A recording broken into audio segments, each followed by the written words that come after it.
भगवान जगन्नाथ जी को कौन नहीं जानता, हम सब जानते हैं।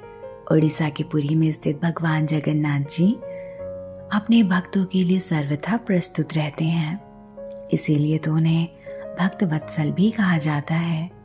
लेकिन क्या आपको पता है कि भगवान जगन्नाथ जी को खिचड़ी का भोग क्यों लगाते हैं? तो आइए सुनते हैं इस कहानी को। भगवान और उनके भक्तों की ये अमर कथाएं अटूट आस्था और विश्वास का प्रतीक है।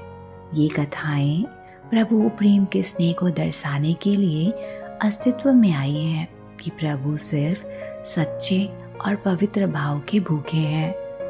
श्री कृष्ण की परम उपासक कर्माबाई जी जगन्नाथपुरी में रहती थी और भगवान को बचपन से ही पुत्र रूप में बसती थी। ठाकुर जी के बाल रूप से वह रोज ऐसी बातें करती जैसे ठाकुर जी उनके पुत्र हों और उनके घर में ही वास करते हों। एक दिन कर्माबाई की इच्छा हुई कि ठाकुर जी को फल मेवे की जगह अपने हाथ से कुछ बनाकर खिलाऊं। उन्होंने जगन्नाथ प्रभु को अपनी इच्छा बतलाई।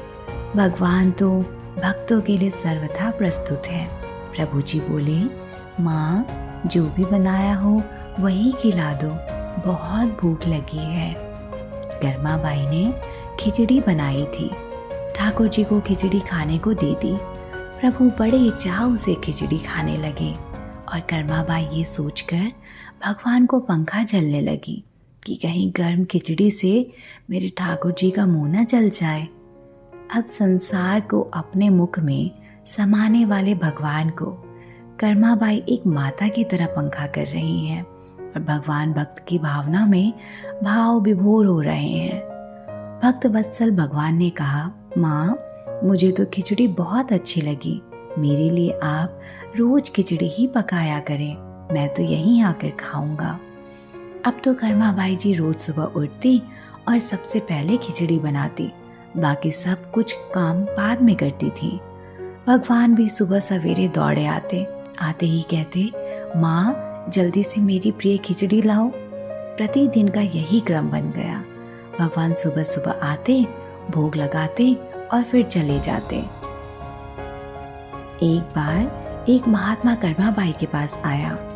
महात्मा ने उन्हें सुबह सुबह खिचड़ी बनाते देखा तो नाराज होकर कहा, माता जी, आप ये क्या कर रही हैं? सबसे पहले नहा धोकर पूजा पाठ करनी चाहिए, लेकिन आपको तो पेट की चिंता सताने लगती है। कर्माबाई बोली, क्या करूं महाराज जी, संसार जिस भगवान की पूजा अर्चना कर रहा होता है वही सुबह सुबह भूखे आ जाते हैं। उनके लिए ही तो सब काम छोड़कर पहले खिचड़ी बनाती हूँ। महात्मा ने सोचा कि शायद कर्माबाई की बुद्धि फिर गई है। यह तो ऐसे बोल रही है जैसे भगवान इसकी बनाई खिचड़ी के ही भूखे बैठे हुए हैं। महात्मा कर्माबाई को समझाने लगे, माता जी, तुम भगवान को अशुद्ध कर रही हो। सुबह स्नान के बाद पहले रसोई की सफाई करो, फिर भगवान के लिए भोग बनाओ। अगले दिन कर्माबाई ने ऐसा ही किया। जैसे ही सुबह हुई, भगवान आए और बोले, माँ, मैं आ गया हूँ, खिचड़ी लाओ। कर्माबाई ने कहा, प्रभु, अभी मैं स्नान कर रही हूँ, थोड़ा रुको। थोड़ी देर बाद भगवान ने फिर आवाज लगाई, जल्दी करो माँ, मेरे मंदिर के पट खुल जाएंगे, मुझे जाना है। वह फिर बोली, अभी मैं रसोई की सफाई कर रही हूँ प्रभु। भगवान सोचने लगी कि आज माँ को क्या हो गया है, ऐसा तो पहले कभी नहीं हुआ। फिर जब कर्माबाई ने खिचड़ी परोसी तब भगवान ने झटपट करके जल्दी जल्दी खिचड़ी खाई, परंतु आज खिचड़ी में भी रोज वाले भाव का स्वाद भगवान को नहीं लगा था। फिर जल्दी जल्दी में भगवान बिना पानी पिए ही मंदिर में भागे। भगवान ने बाहर महात्मा को देखा तो सब समझ गए, अच्छा तो ये बात है, मेरी माँ को यह पट्टी इसने पढ़ाई है। अब यहाँ ठाकुर जी के मंदिर के पुजारी ने जैसे ही मंदिर के पट खोले तो देखा भगवान के मुख पर तो खिचड़ी लगी हुई है।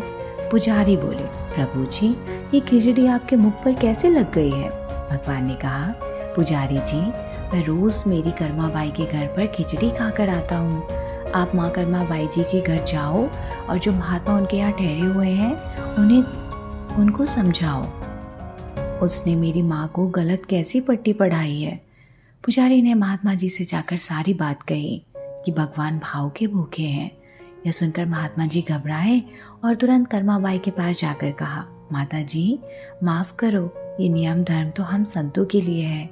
आप तो जैसे पहले खिचड़ी बनाती हो वैसे ही बनाओ। आपके भाव से ही ठाकुर जी खिचड़ी खाते रहेंगे।